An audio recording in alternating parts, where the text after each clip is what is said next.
สิได้มาแต่เช้าแล้วเผื่อมาเพราะว่าสวยเป็นคนมาเต็มเลยเช้านี้คนนี้ก็อิ่มแล้วกินกับข้าวโอ้ยเก็บแล้วแม่ดี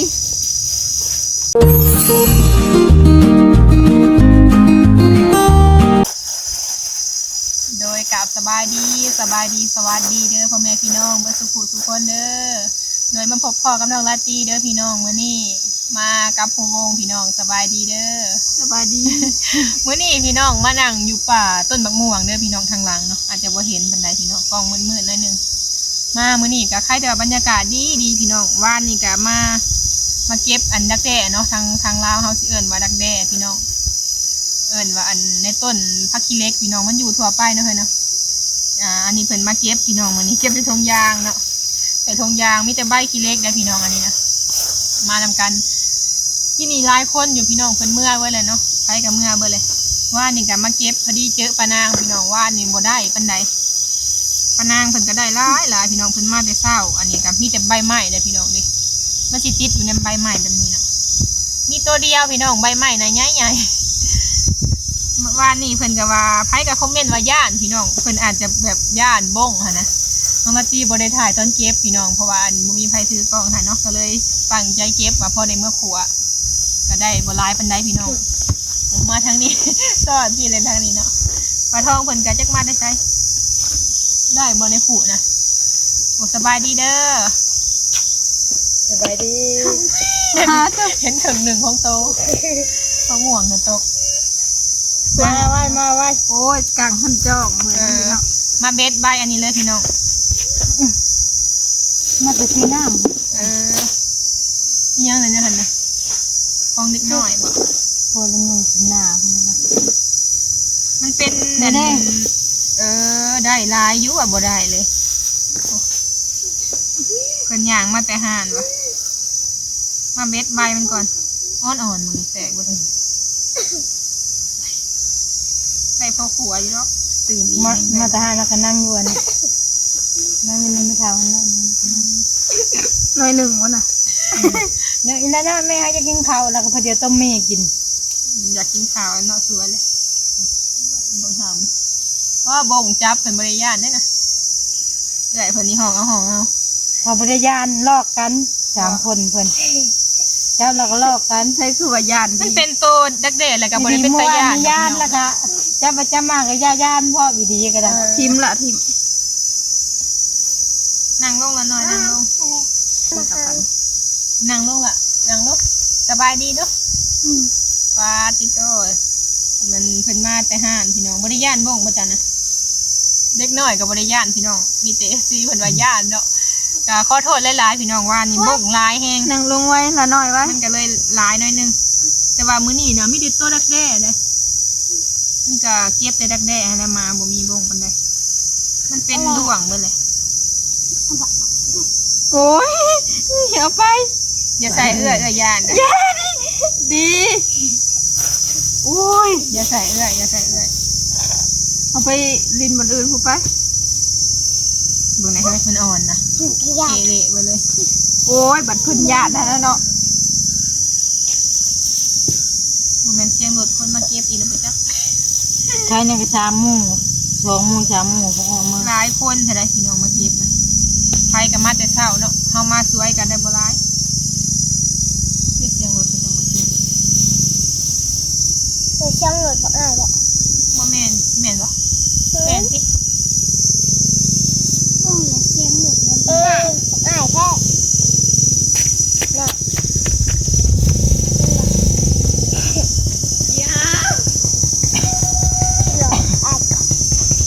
ลบง่ายก็เป็นเนาะเดี๋ยวหยอกกันนะบ่บางทีผู้ย่านจะย่านอย่างนี้ได้บ่ย่านแม่อันนี้ได้ย่านอยู่แต่ว่ากินได้เพิ่นนะให้เป็นตะหัวมาเสียไปแล้วเอาไปลบหำไปเอาง่ายแล้วหำเก็บอันออกหมดเลยพี่น้องบัดเมื่อจังใช่พวกแกน้อยนั่นฉันเอากูจะไปเก็บเอา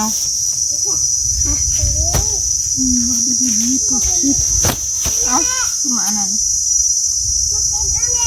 จะเข่าบ่เข่านั่นคือว่าโจรคนเขาซ้ำที่ถือได้แล้วบ่พวกขันเจ้านี่กันเนาะขาดขนาดว้าคือได้หลายเถอะวะ เต็มขู่เต็มขู่อันนี้ เข่าเขาแหละเจ้าลำบ่เห็นหุ่งบ่จัก บ่เห็นบ่เป็นค่ะนี่มันเป็นบุงปานนี้ถูกกูก็ไม่ได้เท่าปานใดนะ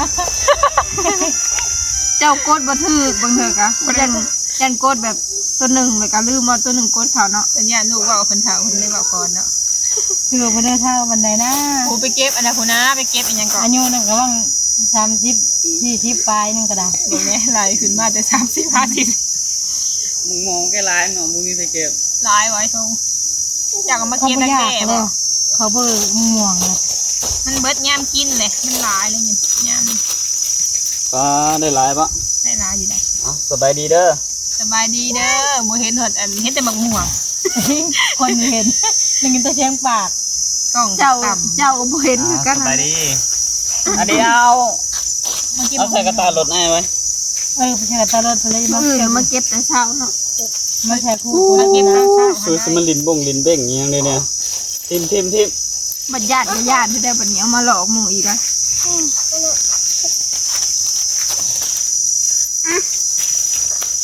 นั่นอัน ลาน้อย เห็นว่าญาติก็ได้เนาะ บ่ยอกล่ะ นี่มันบ่ครบ ไปเก็บเฮ็ดอันนั้นผุดไปเฮ็ดบอกกัน มั น้ น อ บ่ ย ครบเพิ่นว่านะมันสิไปครบเป็น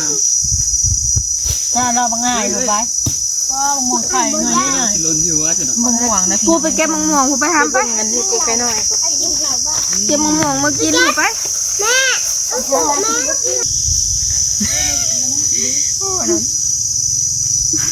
เฮ็ดปอกไก่น้อยก็ออกแป้นเนาะช่วงอันเขาเจ้ายังบ่เห็นเนาะมึงเลยออกหมองอันนั้นเลยเพื่อสิเด็ดมันใบไม้เบิดน่ะพี่น้องจักสิได้เท่าใดเนาะได้อยู่บ่อันถึง คือได้น้อยแท้เนาะ ของแม่เพิ่นเด้จ้ะ พอได้ขัวตื่มกันเนาะ ของแม่เพิ่นก็ได้อยู่ก็ได้ขวดอยู่ดอกถ้าเฮามาได้เช้านั่นคือสิได้หลายเนาะ เดี๋ยวเขาจะมาเก็บอีกหรือเปล่าจ๊ะ คนมาน่ะหลายๆพี่น้องอยากมีแบบเสียงรถคนหน่อยๆนึงเนาะเมื่อเฮือนก็ได้เก็บคือเก่าก็เลยว่าเก็บอยู่นี่ก่อน เขาขี่รถกายมาเพิ่นบ่เห็นเนาะอันนั้นน่ะ ตาดีโพดบ่เห็นนั่นเฮ็ดสิ FC เพิ่นน่ะมีแต่อยากให้ไปหาเฮ็ดพี่น้องแต่ว่ามันบ่ได้เนาะเพราะว่าฝนหากระตกมันเลยบ่ออก มันยังบ่ออกปานใด ไปตลาดก็แบบบ่เห็นเพิ่นขายหั่นน่ะ ไผมาจ้ะ เพิ่นมาหาหยังกันบ่ได้บ่ เออแม่นแล้วมายาวๆนะเอาออกไปแล้วมัน ใบขี้เล็กหั่นน่ะพี่น้องน้อยๆแหละมันสิเป็นโตแบบนี้เนาะถ้าว่าเป็นดวงแล้วก็บ่เป็นตาย่านมีแต่ต้นบงหั่นแหละเป็นตาย่านนะแถวเตาถ่านนี่กินเบิดอันคู่หลังเฮือนพี่น้อง เอาแถวเอาเนาะ แบบทางบ้านอื่นเนาะ อยากเห็นละโงกนะ ไปหาเห็ดละโงกอยู่ไสเด้เนาะ ทางบ้านอื่นเขาออกเป็นลาย พอได้กินอยู่ได้เห็นเขาจะไปเก็บโอ้หลายกระดอกใหม่ๆก็ได้ กินข้าวดู พอเวลาขัวแล้วมันก็ติดกันขึ้นเป็นย่อยเป็นแนน ปีกายนี่หลายอยู่บ้านสายบุญนะ เป็นพวงเป็นพวง ปีนี้ผัดบ่มีนะอยากไป เขา ไกล มีแล้วเขาเห็ดเทือนให้จานใส่เบิดเลย มีแต่ดินเขาเจ้าเบื่อแล้วมันดูดกินหมดเลยว่านนี่เห็นปะนางแล้วเอาทางโบกเลยเลย บอก ไอ้แบบโตกำลังโหดๆหั่นนะเพิ่นคือสิเอาเมื่อไว้อันให้มันเป็นบงเอ้ยเป็นดักแด้อยู่เมืองเขาเจ้า บอกก็บ่ถือ เป็นบงว่าซะเอาให้เพิ่น บ่เป็นหยังเขาเกรงใจแหงเลย อันนี้จิ๊กเป็นจิ๊กอะไรใบยังใบชมพูป่ะนี่มันก็สิติดอยู่แบบนี้เนาะมะ ที่ ม่วง คือ ก็ บ่ญาติเลยเด้ มะม่วงนี่สิโดนใส่หัวจังบรรยากาศดีแฮงอยู่พี่มันแตก ที่ออกไปหาใส่น้ำมันก่อนเดี๋ยวเขามาเก็บน้ เนี่ยไอ้ทง ำมองๆเนี่ย อืมกินเป็นตัวแสบเลยเนาะ จะแซ่บมั้ย แสบได้ยังกินเนาะ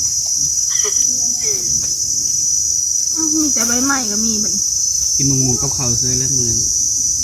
แซ่บนี่ ปลาดีก็ยานในเดทที่แล้วเนาะ หาจะได้ ไปใหม่กันลายกันเนาะ กูบ่เด็ดอยู่นะ เพราะเมื่อเฮือนกับเดทคือเก่าก็เลยว่านาง หาจะ เอา ได้ เมื่อเดท กิ เล น ยเมื่อเฮือนมันหิวขาวเนาะขัวกินแหละ เขาไอ้ดวงน่ะเรามาเก็บตอนนั้นได้บักลายนี่ หลาย ตอน แถ นั้นก็ ว น้องนาตีก็มาบ่ตอนนั้น มาอยู่แต่ว่าบ่ได้ มาสวยแล้วมาผัดว่ามาเบิ่งผัดคนบักหลายหนึ่งก็เลยเมื่อซะหลายจะบ่ไหว ครับไปเก็บมองให้ไหมที่หนังกิน เสียงของไอ้อุ้ยนะ ได้หาตัวมันหล่นนะที่ยางไม่ใช่ผมเห็นเนาะ มีใส่เนาะในเดินได้เคยได้อยู่เลยเฮ็ดปวกใส่นอนนั่นได้อยู่ ลายอยู่บ่แม่ กำลังกินเศษเหี้ยซ้ นี่สิแซ่บกัน สูงนะ ำส่งไปไปใช้เงินบุญเล็กหน่อย บ่ได้ไปใส่ละออม หลอกแค่ต่อสาร บ่ได้ไปไสหากัน โซนิดเนาะคัก บุญไปใช้นี่ ๆดังไฟเลยไอ้ทงขวางกิน เฮายังขัวบัดนี้ ขวางใส่ใบตอง ขวดจะไปต้องมุกเอา ขวางกินได้นี่เนาะเพื่อสิคักบรรยากาศแสนดีเด้คือเพลงนี่แหละ เตรียมเอาเขาเอาน้ำมากินอย่างนี้เลยเป็น คัก ไป ได้ กินข้าวอยู่ป่าเนาะ กินแบบนี้นะเอามันได้บรรยากาศ โดนปักกุปักงงเลย ปลาเผา ม่วงกับตัวสมตัวหวานนะอ๋อทางนั้นหล่นนะ เมื่อแล้วก็ขัวแบบขัวอันขัวให้สุกหน่อยหนึ่งแล้วก็ใส่น้ำมันเป็นกรอบครับ อันนี้ว่าเรื่องม่วงอันนั้นว่าเรื่องอัน เอาเรื่องดักแด้ดักดอกดักแด้ตอนแรกว่าโอ้สิได้มาแต่เช้าแล้วเพื่อมาเพราะว่าสวยเป็นคนมาเต็มเลยเช้านี้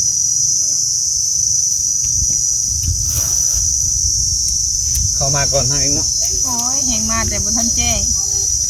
ไฟก็ยันแต่บนท่าน มันอยู่ในป่านะพี่น้องไฟก็ยังมาเก็บแหละ ก็จะเอาผู้มาแต่เช้านะหากับมือ เนี่ย วางอันนั้น ผู้ได้ที่แพ้กับแพ้พี่น้องแต่ว่าสำหรับเฮานะเคยกินมาแต่น้อยๆเลย มันเลยแบบกินได้ธรรมดาผู้แพ้ก็เป็นตุ่มขึ้นเนอะอืมเปื่อยเลย เขามาหาเขากับบ่เห็นเนาะ โอ้ยข้าเจ้ากระเด้งๆรักแด้ ใบตองอะนะพี่น้องหลายบัดรักแด้พัดบกลงนะ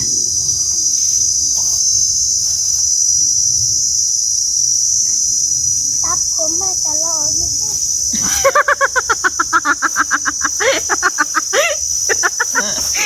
โอ้ยเหมือนน้ำคนหยอกตัวเองนี่เนาะ โอ้ยบางคำ บ่ ก็ มี ถาม คนหย ว่า อกเพิ่น อย่างไปอย่างอะว่าตัดผมกันหล่ออยู่ได้เนาะ หล่อวะล่ะจะไปตัดเมื่อไหร่ เพิ่นว่า ไปตัด วา เมื่อไหร่ นนี่เด้ เอ้าอย่างไปอย่างมาแล้วก็ตัดผมกันหล่อได้เนาะแถวป่งนี่แห้งหล่อคักแล้ว จะหัวแล้วบัดนี้โอ้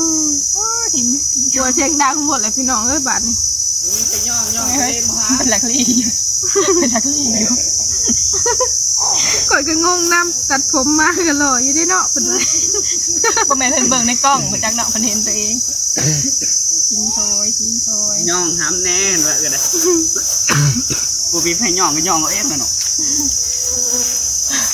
โอ้ยเด็ดแล้ว หล่อวะ พี่น้องมาดิ ตัด บก คน ไป มา เบิ ร ด อว่าห้ำ ไปหลายเติบ รวมใส่กันเนาะบ่รวมอีกบ่ บอกแล้วเคยจะกินผู้เดียว ของไฟของมันได้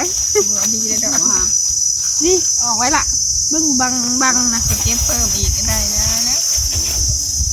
มันเหมือนแล้วเหรอ มันจะอยากขัวให้เนาะ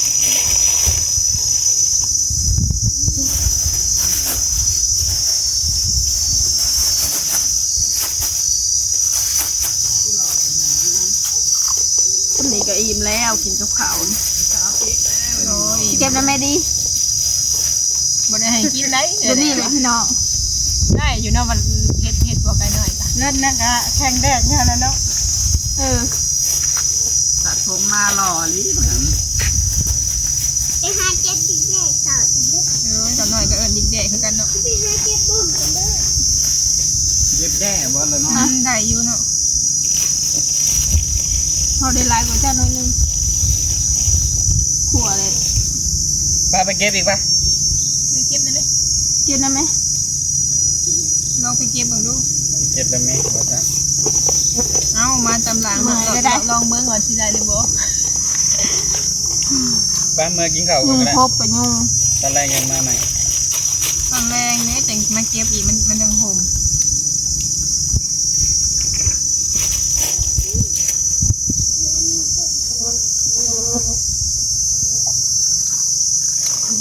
ย่องให้มันได้ชูก็ได้ ย้องเนี่ยว่าล่อวันนี้ เป็นคือสิฮอด8 ปีแล้วจักแค่ร้อนแล้วเนาะไวดิ แต่เก่านะเฮาอายุ10 ปีเนาะเป็นเสี่ยวจังหลอดนั่นแม่เนาะ เก็บมันไม่โอ้แต่โดนเก็บ อีแหล่กับเฮาน่ะประมาณอายุ10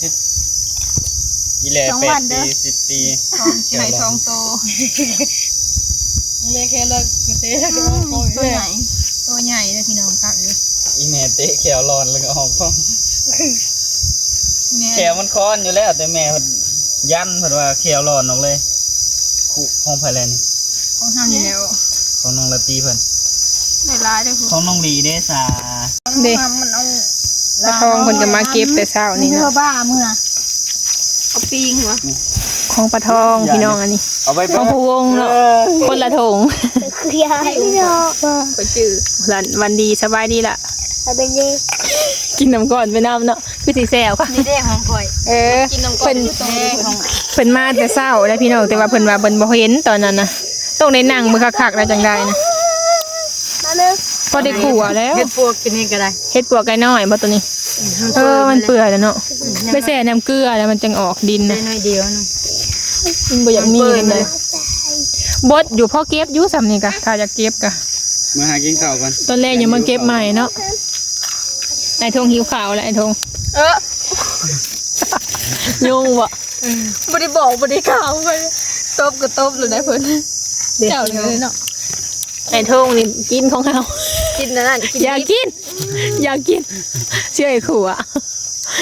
กิน ตัวนี้ดิมันบ่แซ่บเสยเพิ่นก็ว่าสิมาเก็บแดกๆคือการพี่น้องแต่ว่าตอนแรกเนาะยังมาเก็บใหม่ เลยจังมาอีกก็ได้ให้มัน แซ่บบ่ ให้มันอันนั้นก่อนให้มัน ต้องม่วงก็หล่นเลย ไปเก็บมองด้วยอัน ให้ ดิ มันเป็นก่อน ให้มันห่อ บุญานบงแล้วก็ลินอยู่ เพิ่นมาเมื่อวานในย่านและ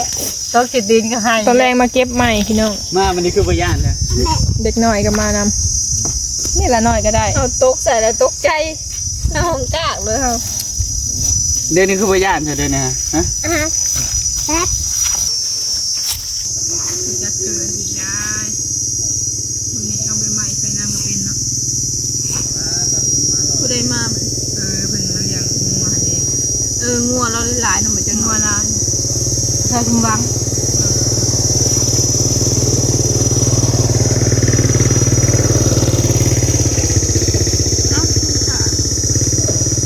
ก็ไปหาอีกปะ ปลาทำก็ตัดพุ่มมาเลยรอได้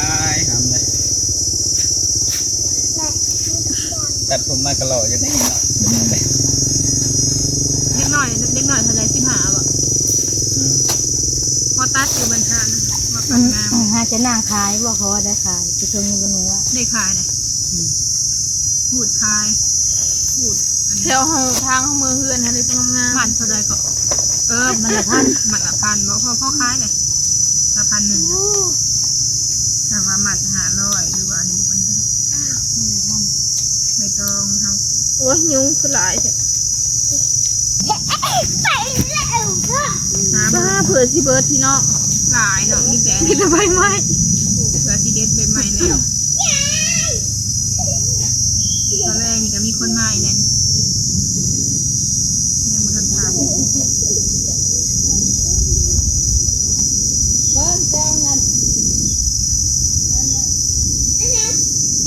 ใส่ในนึ่งเขาจะเก็บผู้เดียวได้จ้ะตัวนี้คือสิปืดค่ะขนาดเนาะไปไว โอ้ยเปิดแนมเบิ่ง หมูทุกอย่างบงเลยหมูก็เลยพูดได้นั่นเป็นไร เอามันตกใส่หัวใส่หางมันนี่ได้บ่ง แล้วนอกทั้งหมดคอมพิวเตอร์เต็มหมดเลย เมื่ออะไรเผื่อมือของเขา มันมาโลด กินแล้วว่าข่าวนั่นละน้อย กินเลยดิกินเลยดิ จะได้ที ฮะ ถามว่าพ่อมีได้บ่ ไปตัวมาโจมมัน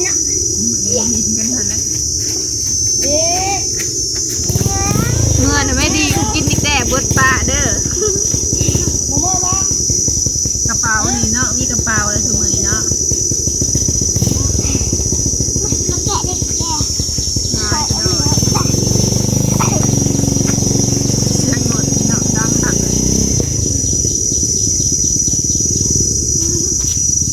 ยัง กินหมดเลยมั้ยจะเล่นเป็นอีกบ่ยังไม่ได้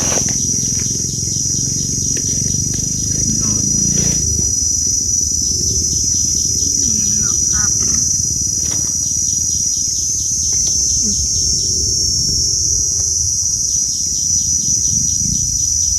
ต้องได้ล่างอีกมันนะมันมีที่ดินนิด หนังลายกระมุน ๆตอนแรกที่ออกคนตกเนาะถ้าคนมาตกนี่ก็มีคนมาเลยแล้วพี่น้องบ้านนี่เนาะเด็ดออกเลยกับบริเวณตาย่านได้บ่เห็นบง ตอนเห็นบงเพิ่นว่าเป็นตาย่านพี่น้องอันนี้มีเป็นดักแด้เนาะคนสิเอิ้นว่าดักแด้พี่น้องเด้แบบนี้แหละเอาเมื่อขู่อ่ะพี่น้องบ่ได้ขายดอก เห็นถ้าคนเห็นนี่เขาเจ้าก็ทำซื้อหลายเนาะเพราะว่ามันก็หายากอยู่ถ้าเฮาบ่มาแต่เช้าก็บ่ได้เฮาต้องมาแต่เช้าหั้นนะพอได้ขู่อ่ะอยู่ได้พี่น้องเด้มีแต่อันนั้นอ๋อดีตัวเมื่อขู่แล้วพี่น้องบ้านนี่สวยแล้ว ตอนแรกนี่เขาเจ้าก็มาเก็บแล้วพี่น้องแถวนี้เนาะเป็นเดินป่าพักขี้เล็กพี่น้องแบบมันอยู่ทั่วไปเนาะต้นไม้ยังก็อยู่เบิดสิพากันกลับก่อนพี่น้องบัดนี้ผู้วงแล้วก็ทั้งน้องเพิ่นก็มาแวะหาบ่แม่นเด็กน้อยกินเบิดปะแล้วบ่จัก เอาพี่น้องเดี๋ยวก็สิไปก่อนเด้อพี่น้องบัดนี้เนาะมีแต่ว่าสิขอจบคลิปก่อนเอาสบายดีเด้อสบายดีละน้อยสบายดีเอาพี่น้องจากคลิปนี้ก็ลาไปแล้วเด้อขอกล่าวคำว่าสบายดี